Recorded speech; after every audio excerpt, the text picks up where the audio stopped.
পরিবারের পর্দা রক্ষার স্বার্থে পৃথক বাড়িতে বানাতে চাই, কিন্তু পিতামাতা রাজি হচ্ছে না, আমার করণীয় কি? খুবই দরকারি একটা প্রশ্ন। আল্লাহর জমিনে যে ফরজগুলো সবচেয়ে বেশি মিসকিন অবস্থায় আছে, যে ফরজগুলো আমরা নামাজিরাও, অনেক দিনদাররাও, এমনকি অনেক আলেমরাও ঠিক মতো পালন করতে পারেন না, সেই ফরজগুলোর মধ্যে থেকে একটা হলো পর্দার ফরজ। বাসা বাড়িতে ঘরোয়া পর্দা, এই পর্দা অনেক মুসলমান করতে পারে না। একজন দেবরের সাথে তার ভাবির পর্দার বিধান আছে না নাই? শুধু আছে, নবীজি সাল্লাল্লাহু আলাইহি সাল্লাম বলেছেন আলহামু আল মউত।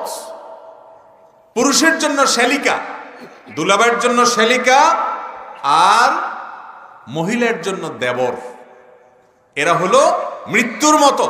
মৃত্যুকে যেরকম তোমরা দেখে ভয় পাও, পলায়ন করো, এরকম একজন দুলাভাই শালি থেকে এরকম পালাবে।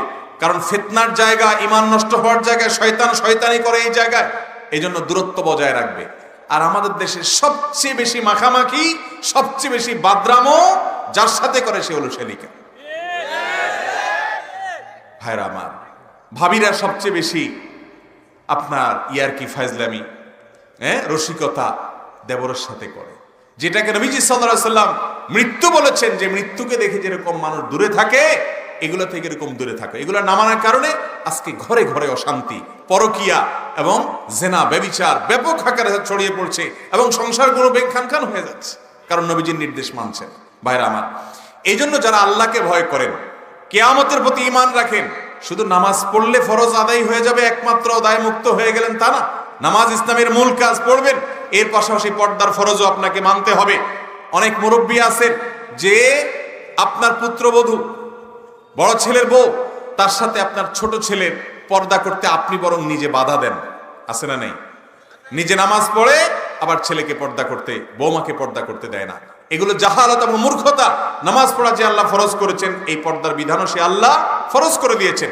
এই জন্য আপনার কোনো ছেলে বিয়ে করেছেন, একই সংসারে একই ঘরে যৌথ পরিবারে পর্দা করা কঠিন হয়ে যাচ্ছে, তারা আলাদা ঘর করতে চাইলে তাদেরকে সাহায্য করেন, সহযোগিতা করেন।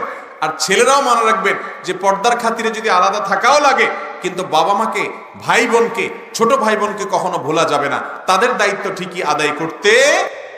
অতএব এই দুইটা জিনিসকে ব্যালেন্স করতে হবে। আর যদি একই যৌথ ফ্যামিলি থেকে পর্দা করা যায়, খুবই ভালো। আমরা ছোটবেলায় দেখেছি, আপনারা অনেকে মুরব্বীরা দেখেছেন, আজকাল এগুলো চলে যাচ্ছে সমাজ থেকে, যে যৌথ ফ্যামিলিতে থাকলে বাহির থেকে কোনো পুরুষ আসলে গলা আওয়াজ দিয়ে ঢুকতো। আপনাদের এলাকায় আসেন, ছিল না? গলা আওয়াজ দিয়ে ঢুকতো, সালাম দিয়ে ঢুকতো, যাতে করে মহিলারা একটু সাইড হয়ে যায়। আজকাল এগুলো নাই, অনেকটা উঠে যাচ্ছে ভাইরা আমার। তো এই জন্য এই পর্দা করতে কোনো ছেলে চাইলে, তারা আলাদা হয়ে থাকতে চাইলে তাদেরকে সহযোগিতা করা উচিত, এবং একসাথে যদি পর্দা করার সুযোগ থাকে তো সেটাও করা উচিত।